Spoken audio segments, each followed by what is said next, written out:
Peuple de Dieu, aujourd'hui nous allons parler sur la prière. Nous allons parler aussi sur les pardons.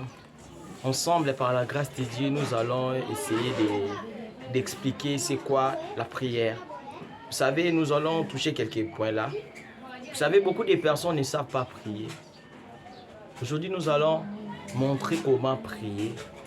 Avant de prier, que dois-je faire pour que ma prière soit agréée devant Dieu?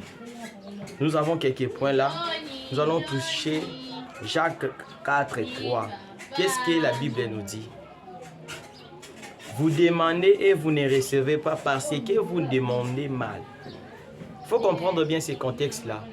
Vous savez, la Bible dit quoi? Nous demandons mal, raison pour laquelle nous ne sommes pas exaucés. Raison pour laquelle nos prières ne sont pas agréées. Raison pour laquelle tous les temps passés dans la vie chrétienne n'est qu'un passe-temps. Parce qu'on ne savent pas prier, on ne savent pas demander. On n'a pas d'idée sur demander. Nous allons toucher quelques points là. Nous allons toucher un point qu'on parle sur les pardons. Vous savez, la Bible dit quoi? Dans le livre de Marc 11, 25, la Bible nous dit: et lorsque vous êtes debout, faites votre prière. Si vous avez quelque chose contre quelqu'un, pardonnez, afin que votre Père qui est dans les cieux vous pardonne aussi vos offenses. Vous savez, avant d'aller à l'église, beaucoup de personnes ne savent pas s'ils laissent des désordres à la maison. Et ça peut aussi déstabiliser ou endommager leur prière. Avant de prier, il faut essayer de réparer. Avant de prier, il faut pardonner. Oui, c'est difficile de pardonner, mais il faut accepter tel qu'il est. Il faut accepter de pardonner parce que c'est là que nos prières seront agréées. C'est là la vraie secret dont nos prières seront attendues dans les cieux. C'est là que nos prières seront le parfum de bonne odeur à travers les pardons. Le pardon, c'est une puissance qui libère. C'est difficile à pardonner, mais on doit le faire. On doit le faire parce que la Bible nous recommande.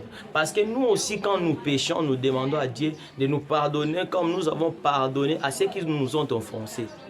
C'est comme ça que nous faisons. Mais vous, c'est le contraire. Mais vous ne pardonnez pas. Mais vous avez des rancunes dans vos cœurs. Mais vous vivrez toujours dans des haines. Pourquoi? Parce que telle personne vous a fait du mal, telle personne.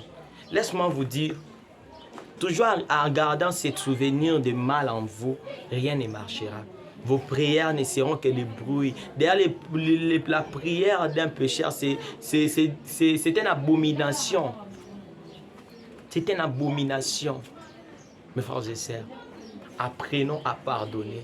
Apprenons à libérer nos problèmes que nous avons si cachés, que nous avons si gardés dans nos cœurs plein d'années. Apprenons à ouvrir nos cœurs.